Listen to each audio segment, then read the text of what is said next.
ये एक बहुत पुरानी बात है। एक घना जंगल था। उस जंगल के एक बहुत बड़े बरगद के पेड़ के तने के अंदर की खोल में बहुत सारे बगुले रहते थे। ये पेड़ नदी के किनारे था, इसलिए बगुलों को खाने और पानी की कोई कमी नहीं थी। वे अपने परिवार के साथ सुख शांति से रहते थे। लेकिन उसी बरगद के पेड़ की जड़ों में एक काला क्रूर सांप भी अपना बिल बनाकर रहता था। वह बहुत चालाक और हिंसक था।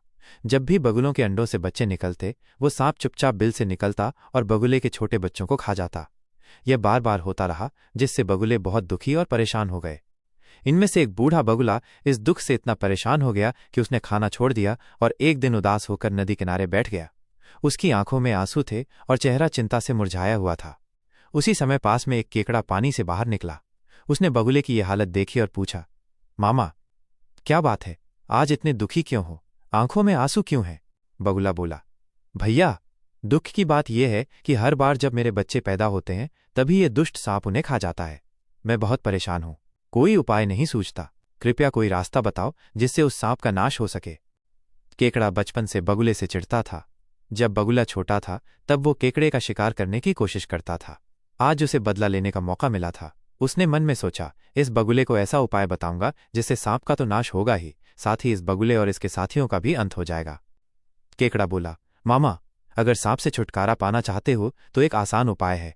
नेवला सांप का सबसे बड़ा दुश्मन होता है। तुम मांस के कुछ टुकड़े नेवले के बिल के पास डाल दो और फिर मांस की एक पंक्ति सांप के बिल तक बना दो। नेवला उन टुकड़ों को खाते खाते सांप के बिल तक पहुंचेगा और वहां सांप को देखकर उसे मार डालेगा। बगुले को ये बात बहुत अच्छी लगी। उसने उसी दिन योजना के अनुसार मांस के टुकड़े पहले नेवले के बिल के पास और फिर सांप के बिल तक डाल दिए। योजना पूरी तरह सफल रही। नेवले ने मांस के टुकड़ों को खाते खाते सांप के बिल तक पहुंचा और जैसे ही सांप को देखा उससे लड़ाई कर उसे मार डाला। बगुला बहुत खुश हुआ कि अब उसके बच्चों को कोई खतरा नहीं रहेगा। लेकिन यह खुशी ज्यादा देर तक नहीं टिकी।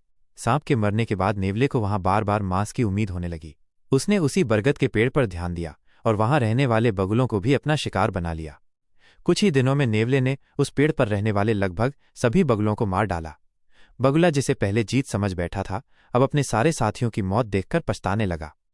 कहानी से सीख, किसी समस्या को हल करने से पहले उसके परिणामों और दुष्परिणामों पर विचार अवश्य करना चाहिए। केवल वर्तमान लाभ को देखकर जल्दबाजी में लिया गया निर्णय भविष्य में भारी हानि का कारण बन सकता है।